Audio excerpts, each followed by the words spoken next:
The knife is a Spyderco Native 5 with carbon fiber handle scales and S90V steel. I was looking for something new to pick up to add into my EDC rotation. I wanted something that was small and compact, something that would carry well, and something that would cut well. I was looking at different models and this one kind of jumped out at me. I'm a big fan of carbon fiber and I'm a big fan of S90V, so when I came up on this, I started looking into the specs of it and watched a few reviews on it. It didn't take long for me to realize that this is something that I was really interested in. In getting the knife, it's made very well. The fit and finish is very good. The blade was ground well. It was sharpened well. I was very happy with all that. The knife is really light. It doesn't have any stainless steel liners. It's just solid carbon fiber, but given the build of the knife, I don't think that that's going to be an issue. I don't think that the liners are necessary. The blade is ground thin on this. I'm not sure if this is the same normal stock thickness of regular natives. I know that this is thinner than the S90V CPM 154 model, but I'm not sure about regular natives in S35VN. But it is, the blade stock is thinner than say a Para 3, so I thought it was good. I thought that kind of worked out well. The steel that they use, S90V, is an exceptional steel for EDC as far as I'm concerned. The corrosion resistance of S90V is equal to or better than 440C. You've got 14% chromium in the steel, 9% vanadium. The reason that you've got such good corrosion resistance with S90V is because the steel tends to form MC type carbide, vanadium carbide, through heat treat. So you've got a lot of free chromium left in the steel for corrosion resistance. I've never had an issue with corrosion resistance with S90V. I know that when the Native came out, or the Nirvana, when the Nirvana came out, some people had some issues with it, but it had to do with, I think, the blade finish that was on Nirvana more than anything else. With this kind of a blade finish with S90V, I've never had it be a problem. But the wear resistance of S90V is exceptional. It's really up there, and given the wear resistance, the toughness of S90V is pretty good. And I'm not saying that S90V is a tough steel, but given the wear resistance you get, the toughness that you get is pretty good as well. Only thing that caught my attention about this knife was the bottom peak of the finger choil. It almost feels a little bit sharp, and I wasn't sure if that would be an issue in use. I wanted to comment on the ergonomics of the knife anyway. I mean, the Native, just as a model, has really good ergonomics. It's a knife that when you grab it, it kind of grabs you back and locks you in. So I wanted to do some cutting with it anyway, and I wanted to see if that would be a problem. Just using the factory edge, I started in on cardboard, working with that. The knife was just blowing through it. It wasn't a problem at all. I tried different ways of holding the knife, seeing if I could find any hot spots, and there really wasn't any issues. After the cardboard, I moved on to rope, starting with 5/8 inch manila rope. Did some cutting on that. Now the edge wasn't in such great shape by the time I got to the rope, but I wasn't looking for cutting performance. I was looking for hot spots on the knife, so the fact that the edge was kind of struggling only would help me to find that. And I didn't find any issues with it at all. The ergonomics of the knife are solid. I like the way that it is in use, the way that it feels. So after that cutting, I needed to sharpen the knife. Now with something like S90V, the fact that it's got 9% vanadium, it's a lot of vanadium carbide that's going to be formed in the steel given the carbon content of S90V. So using something like alumina stones is, in my opinion, it's a bad option. I really stick to diamond for a steel with the kind of carbide content that S90V has. I'll use a Spyderco Ultrafine at the end as a finishing stone, which Spyderco Ultrafine is alumina based, but I'm not going to use alumina stones through the whole thing.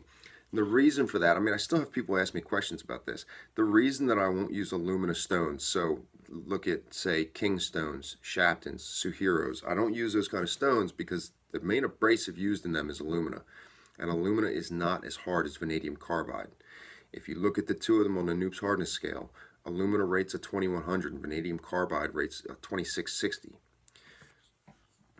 Because of that, the alumina in the stones isn't going to cut the vanadium carbide. It's going to tear it out, and your edge suffers because of that. You can still get a knife with this kind of carbide content sharp with those stones, and there's people that do it. I've done it. Even gotten a knife with high carbide content hair whittling off those stones, but the edge lacks. If you feel the edge and then you do it with diamond and finish with ceramic and diamond strops, there's a huge difference. It's night and day. It's not enough for me just to get the edge hair whittling. As a sharpener, I want more than that out of the edge. I mean, I'm also looking at getting the healthiest edge that I can. And that has to do with, are you getting good toughness out of the steel? Or did you just do a touch-up? If the knife was sharp and all you did was touch it up, you're not doing the knife any favors for toughness. If you do that too long, you'll get lower wear resistance and you'll get chipping. I really prefer to do full sharpenings. I'll strop in between sharpenings, but I never do touch-ups on a fine stone and then say the knife is good. I do full sharpenings, remove any fatigued steel, and go all the way through. The other thing to keep in mind, not just the toughness of the edge, but the edge retention you're going to get. I mean, again, if you're just doing touch-ups, if you're not taking it all the way through a sharpening, you're not going to get the same edge retention that you would if you move through an entire sharpening. So with this knife, I started on a coarse diamond DMT plate. I worked with that. I kind of reprofiled. Spyderco sometimes puts in a micro bevel, and there was one on this knife, and I remove that. I take that out. I don't use micro bevels. So I removed the micro bevel, established an edge, apex the knife, and then I moved on to a DMT fine plate. Worked with that, refined the scratch pattern, refined the apex, and then I moved on to an extra fine DMT. I worked with that. Now this extra fine DMT is very worn down, but that's fine. It's still cutting good. It's still forming a burr. To look at it, to feel it, you would think your abrasive is gone, but it's not.